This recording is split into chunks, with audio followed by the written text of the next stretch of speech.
down today with Chris Wren and Mikhail Lansmore, two of our senior advisors. Hello. To talk today about self-managed super funds. It's obviously not a new concept, but something that Hudson over the last few months has started to do a lot more of. There's a lot more interest in self-managed super funds, I think, now than there ever has been. Part of that, I think, is to do with social media, the rise of the finfluencers, and just the acknowledgement that superannuation is your money. It's your money for your future self, but it's still your money. And for the next 20, 30, 40, 50 years, you're the custodian of that money. And self-managed super funds are an excellent way to get access to more direct control over that. And there's your turn in a minute. and there is a new product that we want to talk about today for young professionals who don't potentially have enough money in their superannuation to make traditional accounting a viable option. So today we want to talk about this new option, and also as Hudson can now set up self-managed super funds for our clients and do the required investing. So I'm going to stop talking now and I'm going to get your turn. Yay, finally. Mikhail Lansmore and Chris Wren, let's talk about self-managed super funds. Becky, go for it. So, yes, in my experience, anyone I've ever spoken to who has a self-managed super fund or wants to have one, it's all about control. They're not satisfied with having a bulk amount of money in a predetermined investment option with zero control.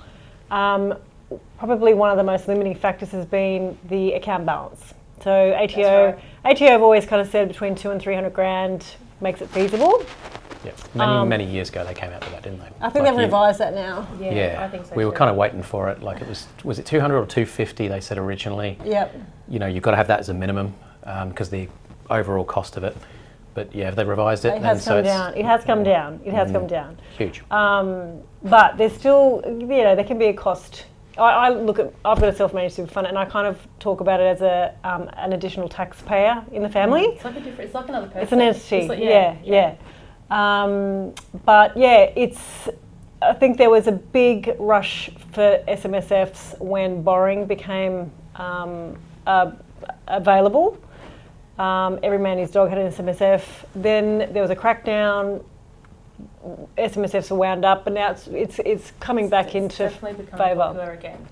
Yeah. And I've got a self-managed super fund, or we've got a self-managed super fund for property, and holding property and shares in a self-managed super fund. I think self-managed super funds with property is when you've exhausted other borrowing capacities, you sort of turn to your self-managed super fund. I'm an example of that. I couldn't do any more borrowing in my personal name, so I turned to my super fund, and that's really the sole reason why I set one up, was to get access to more residential property. Do you think that, Chris? Do you think most of your clients that have self-managed super funds went that way for property to begin with? Yeah, and also the end game as well, as I call it, which is property is amazing, obviously, and it comes with this potentially, and you expect a huge capital gain at the end, and that's where self-managed super funds come in, because assuming nothing changes legislative-wise, eventually you turn your super to pension phase, there's no capital gains whatsoever. We do have a sneaky Div 296 tax coming for balances over 3 mil. That's true. Yeah, but I would hope that they would index that, or that 3 million. It's absolutely right. Will grow. You would hope. Hope the government would see.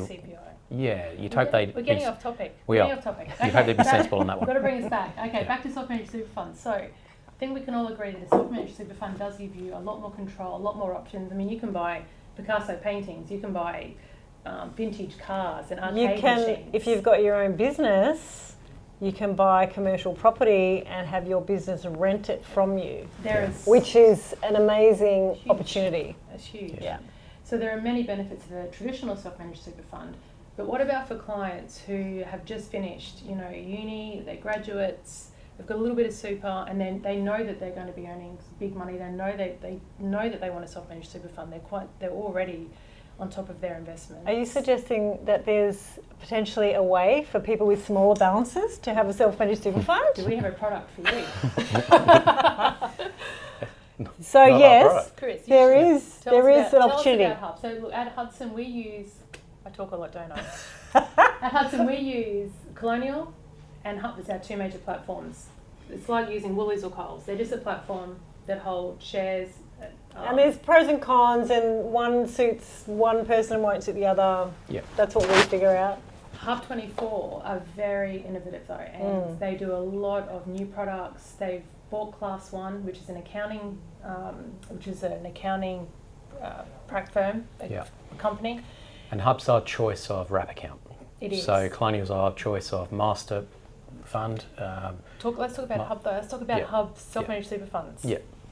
So it's a relatively new product or offering that they're doing. It's an awesome concept. Yeah. And basically they're targeting it at, as you say, we need younger professionals. It goes right down to the 20K, as a minimum. So you can start with 20,000. You can start with, in theory, but I mean, obviously, self-managed super fund, you wouldn't maybe start with that. Well, but you can in product? theory. So that's your base. But if you've got 50,000, you've got 100,000, 200,000, and you want a self-managed super fund outside of this product, really, it is very, very expensive to do with traditional accountants. So they're offering something which I haven't seen anywhere else anyway. It works out very, very low cost. They are offering to do the administration of it, and it's basically 0.1 basis points. So let's pretend you've got $200,000. It's $200 per annum for them to administer your self-managed super fund, which is really, really cheap. The only once you've created it, the only limitations, I guess, would be that you've got to invest within the Hub 24 platform. Now that's not a big limitation. There's it's a wrap account. They've got every ETF.